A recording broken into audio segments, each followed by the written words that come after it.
Hello, everyone. This is Greg Trevenstead, editor-in-chief at Rider Magazine, and your host for the Rider Magazine Insider Podcast. Our guest today is Christian Dutcher. Christian is director of Americade and the Touratech DirtDaze Adventure Bike Rally.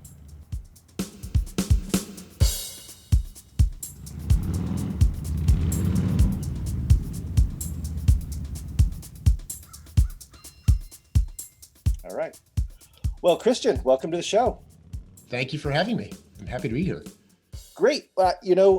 Americade is a name that many of our listeners are probably familiar with. I know it's definitely a familiar name for rider readers, but give us a little bit of the backstory. What is Americade and how did it get started? Americade is billed as the world's largest motorcycle touring rally. It was started in 1983 by my parents and quickly became a thing in Lake George, New York. It typically happens every June, every early June. And it's big. It hosts lots and lots of guided rides, unguided rides. It's a week-long's worth of programming, seminars from people like Greg Trevenstead from Rider Magazine and and other magazines and other facets of motorcycling. Lots of guided and unguided rides, boat cruises, all sorts of stuff. So it's really it's a week vacation for a motorcycle enthusiast. And people really like it. It's grown to be quite a large event over the years.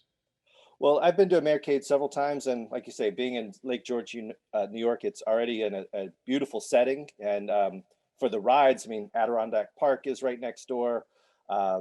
Vermont's just to the east. I mean, that's probably one of my favorite things about that event is just if you like to ride, you can participate in activities at the rally, but you can also spend your day out in beautiful part of America. So. Yeah, we really are a rider's rally.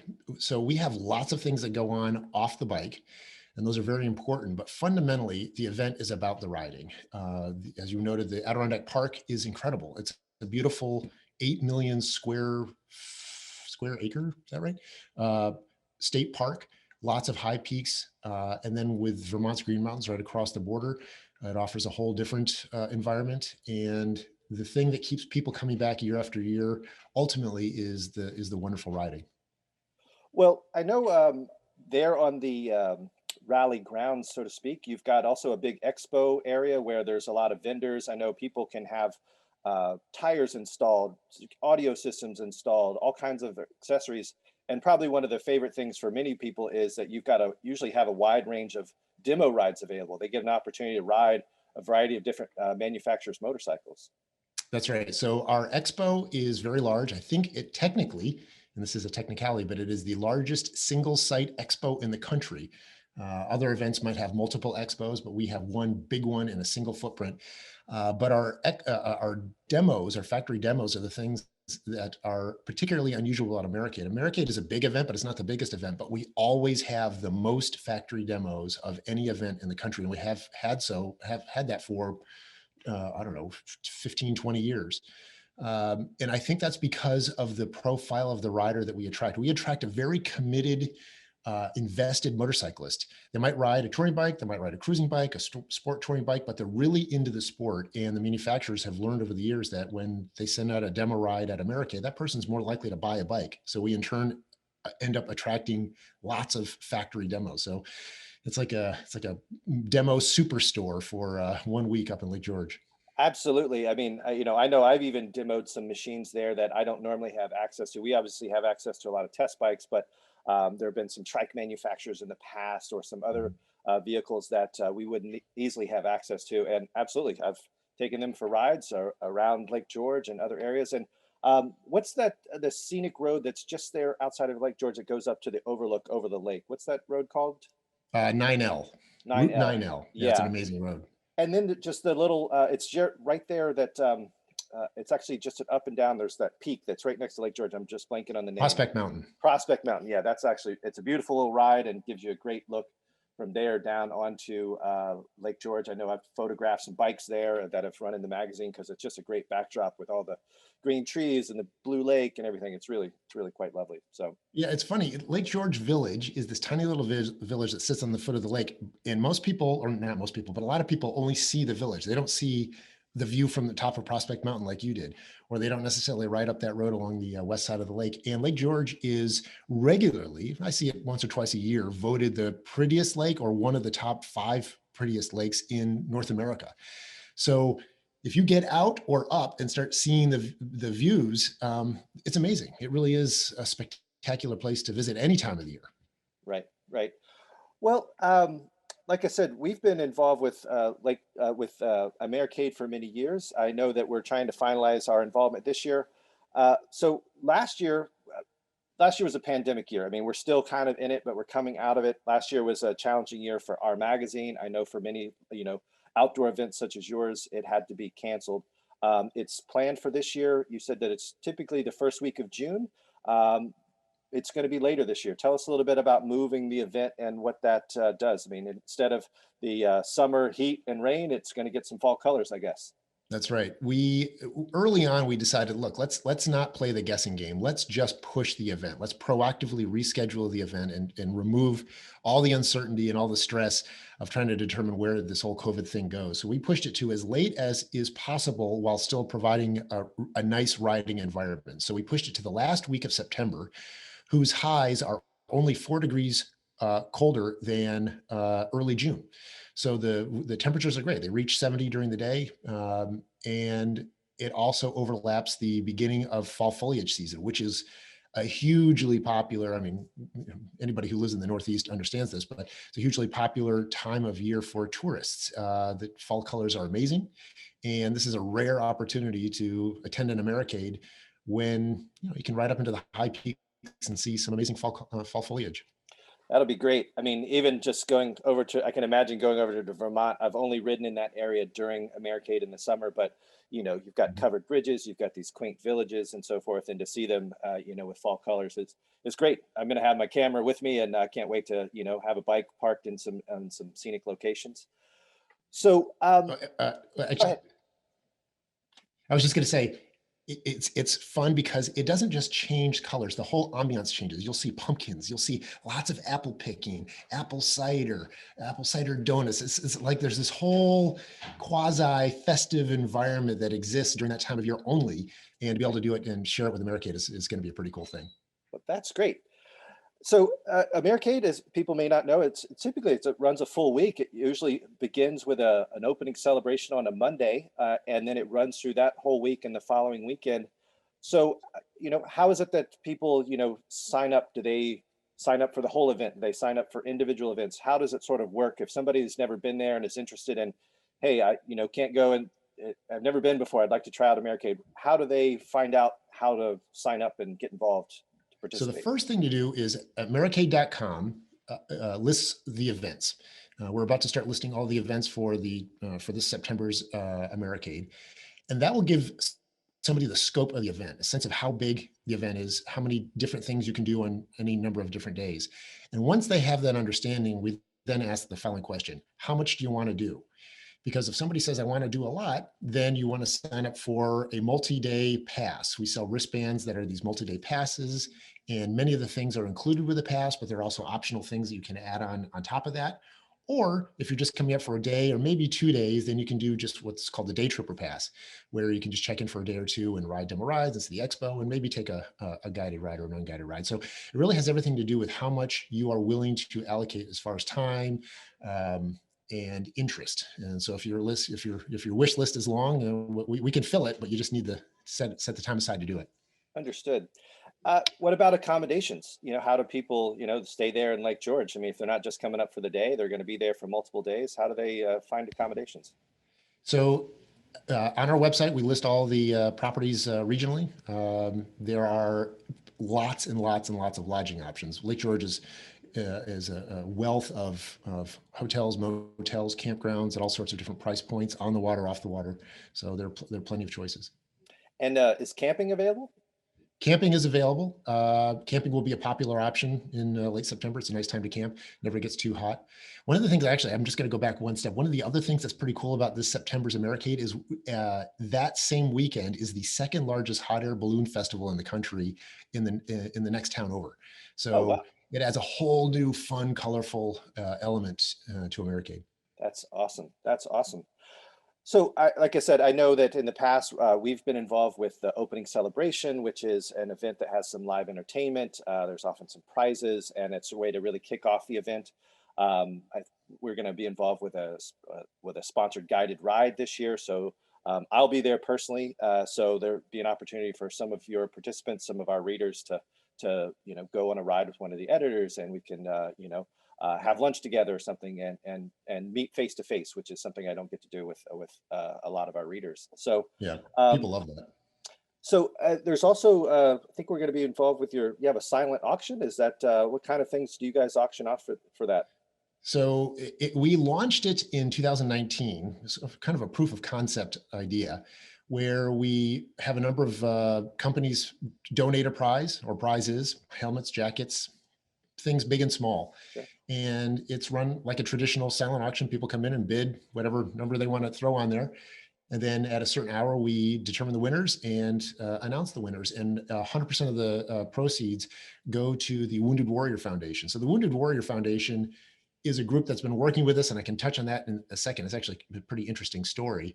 But we, Americade, are excited because the silent auction was very popular in its first year, and we didn't even promote it that much. So we think in this year it's going to be very popular. We're actually scheduling it right in front of one of our most popular comedy shows as well. So it's going to have a big attendance just because of that. And Ryder will be donating prizes. You donate a ton of prizes at the opening celebration. You're actually very generous with our attendees, and I know that they love that. Right, right. And so we're excited about the Wounded Warrior Project because it's just taking something that could have been a fun moment for attendees and allowing them to get some gear for cheap prices. And it's doing that while also doing some real good for people who are suffering from PTSD. Sure. So, could you tell me a little bit more about your involvement with the Wounded Warrior project? Sure. It's a relationship that has just been slowly building over the years. What they did is they started, even without us knowing, they started using Americade as a therapy session for soldiers, a group of soldiers who are recovering. And what they do is these folks are really suffering. They've been through a lot, and they're trying to reintegrate into the rest of society. And by getting on a motorcycle and controlling their own destiny while riding a bike and integrating with a structured, fun event like Americade, it provides several days worth of therapy. And the Wounded Warrior Project and their soldiers have really enjoyed it. So that seed of the relationship has grown over the years, where now they're sending more people every year. We do what we can behind the scenes to facilitate and host them, and it's professionally and personally very rewarding to see it having a real impact on them. So I'm happy to continue to do what we can for them. Absolutely. I mean, that's one of the things that anyone who's a regular motorcycle enthusiast knows is that there's motorcyclists support a lot of charitable events. There's charitable rides. There's charitable organizations. I mean, every Christmas there's a lot of Toys for Tots runs. I know that there's going to be a ride for kids at Americade, a ride for kids. Those happen around the country, but there'll be one at Americade, and of course that supports the Pediatric Brain Tumor Foundation. That's been a great organization for many years. Tell us a little bit about the ride for kids. That's just another example of just with a simple decision, we can do some real good. So every year at Americade on Saturday, we had a parade. And one year I thought, it's a parade and it's fun and it's kind of a spectacle. Everybody loves a parade, but I could also just, with a simple decision, raise a bunch of money for a charity. So I reached out to the Pediatric Brain Tumor Foundation. We already knew each other. We already did some things on Friday night. We have a big celebration, and they would do a 50-50 with the crowd, and that would always raise a little bit of money. But I decided, let's make this focused on Ride for Kids. So we made it a Ride for Kids parade, and it raised $15,000 in the first year. It raised $20,000 in the second year. And 2020, last spring, we were targeting $40,000. We were expecting significant growth, but obviously COVID happened. Right. So in 2021, it'll be a slightly different Ride for Kids. But we're once again expecting to raise tens of thousands of dollars. And I'll note that we are the only event that they work with. They do Ride for Kid rides throughout the country as standalone events. And in fact, they've consolidated all of those rides to now happen on one day in early September. Americade is the only event of theirs that is a standalone event that will happen whenever Americade happens. So in this case, it's going to be September 25th. In normal years, it'll be early June. Right. Wow. Okay, that's interesting. I years ago was participating in a Ride for Kids event when there was the Honda Hoot Rally a long time ago, because Honda's always been a big sponsor and supporter of Ride for Kids, and um, every year, because we're in Southern California and Honda's headquarters are in Torrance and they're a big supporter of Ride for Kids, we do a big donation of, we test a lot of helmets and jackets and gear and saddlebags and things, and once we're done testing it, we need to move on to the next round, and so we load up a truck and take it down and do a big donation. And How some of fun. it, it's lightly used gear that some of it they'll auction off, some of it they'll use for some of the people at some of their events and so forth. But it's great. It goes to a good cause, and so I'm glad to hear that the Ride for Kids event or ride will be happening again at Americade this year. That's great.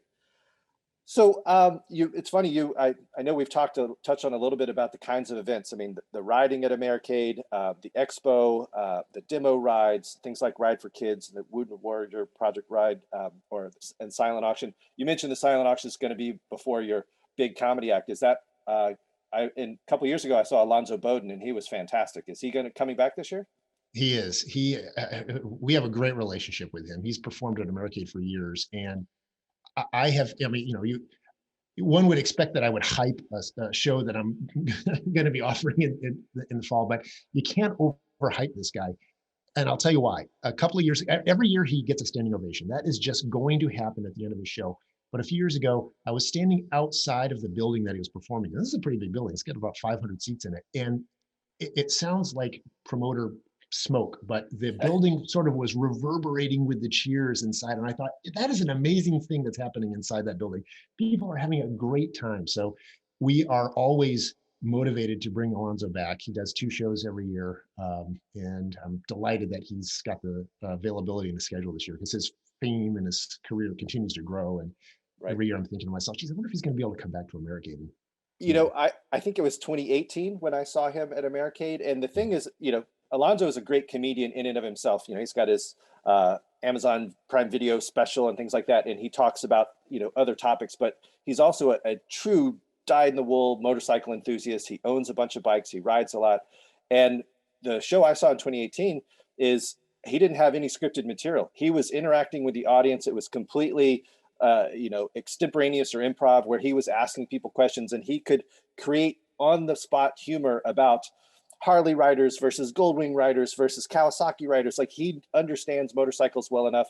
And I think that's what people love, is they're like, hey, this is a comedian who's one of us. He's a member of our tribe. And that was great. So Yeah, that is the magic of his show. You're absolutely right. His material, his written material, is very funny, but right. his show at Americade is it's all off the cuff and it's all interacting with the crowd, and it's really, really wonderful, and it's totally unique. You just don't see that with any other show that you see. It's an amazing thing. Yeah. I actually interviewed him for the podcast, and he's very generous with his time. And we're talking about riding cross country. He rode cross country once to Americade, and he really sort of gets it and understands it. And I think for him, I know, because as a comedian, just like you, hosting an event, he's had the challenges of their, comedy clubs were closed, comedy events were shut down. He's had to adapt to doing comedy in a Zoom, type format, and some other things.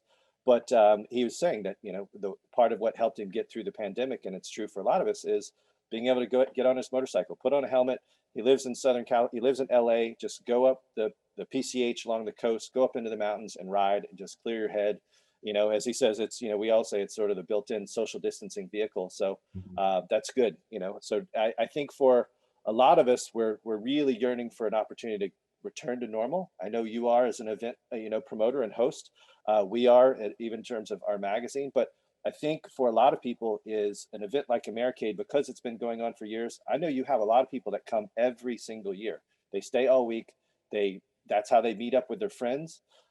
Maybe they stay at the same uh, rental cabin or campground or something. And every year, so for them to have to miss that last year, they're probably really ready to come back, and even if it's not in June, it'll be in September, to be able to see their friends again. And that's going to be a great part of the event, I'm sure. Yeah, we have attendees that have attended. We have a small group of attendees who have attended every single Americade since 1983, which is amazing to me. They had to be young men when they came back in 1983, and we track who comes and how many years people have come. And last year is an asterisk. If you missed last year, it doesn't count. Right, right. Your streak continues if you attend this year. Understood, understood. One of the things I wanted to also ask you about is there's also an event that you organize, the Touratech DirtDaze Adventure Bike Rally. Tell us a little bit about that. How did that come about? Because that's a newer event, right? It is. That came about from a moment of pure insanity. Years ago, while running Americade, I thought, you know what? I'd love to offer an adventure bike component to Americade.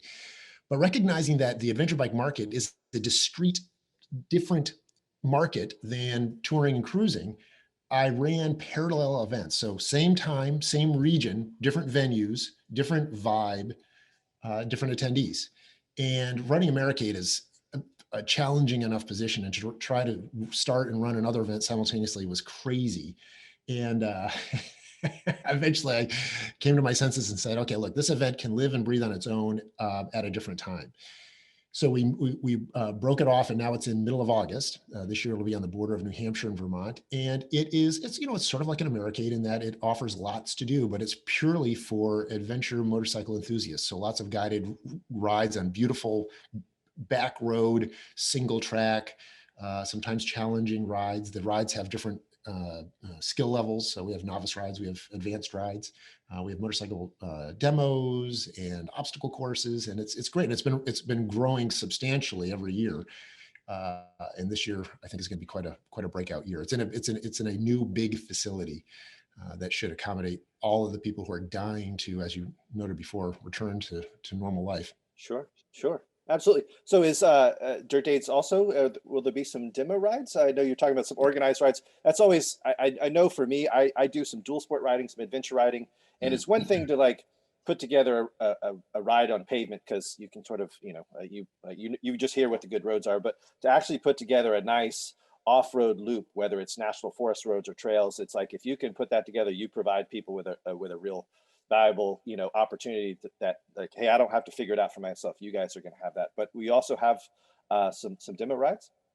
Definitely. So, I mean, you're putting your finger right on the pulse. That's exactly what we do. So these demo rides, the appeal is we have so many of them in one spot, and they're ridden in real world conditions, not just pavement. So tentatively, we have for 2021, and this list is frankly likely to grow. We have Triumph, Yamaha, Honda, KTM may be there, BMW may be there, Harley Davidson with their new Pan America will Wow. be there. We're on their official demo tour, which will be an interesting novel addition.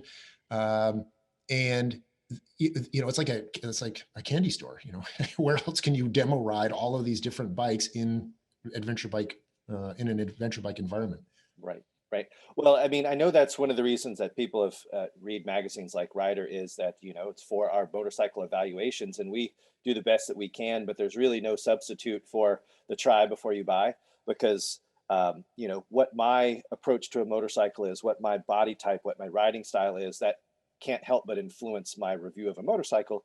So if someone is taller or shorter or a beginning rider versus an advanced rider, like they really need to, if they can find an opportunity to test ride a motorcycle, that really gives you a real good sense of like, hey, this one suits me better. There's something about the feel. There's something about the suspension. I know with the new Pan America, one of the optional features that's brand new that I'm very curious to learn more about is this adaptive ride height thing, where Mm. basically they've got semi-active suspension, which has been available on many motorcycles, but they're going to have it where as you come to a stop, you come to park the motorcycle, it will actually compress the suspension and lower it 1 to 2 inches so that for people that have shorter inseams or they're a little bit less comfortable on a bigger bike can get their foot down and be more confident on the bike, because I know that's a big concern.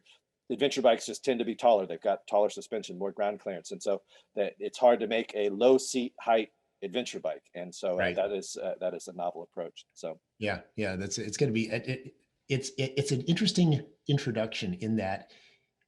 I mean, we all sort of knew this would be the case, but it's it's very unusual to imagine Harley Davidson being intentionally ridden on dirt. right, And when we do any posting about the bike on social media, it always creates this great uproar. Some people are saying, yeah, welcome, come on in. I'm interested in trying your bike. And there are others who are sort of poo-pooing the idea. But I suspect a lot of people will throw their leg over that bike just because it's fascinating. Yeah, I actually they're going to be hosting a press launch in the near future, and I should be there and look forward to riding it. And yeah, I mean Harley Davidson. That's the thing is that with Harley Davidson and the Pan America Indian launched a few years ago, the FTR 1200. That's not your in a traditional cruiser sort of segment. Apparently, it has delivered a lot of brought in a lot of new customers to the brand.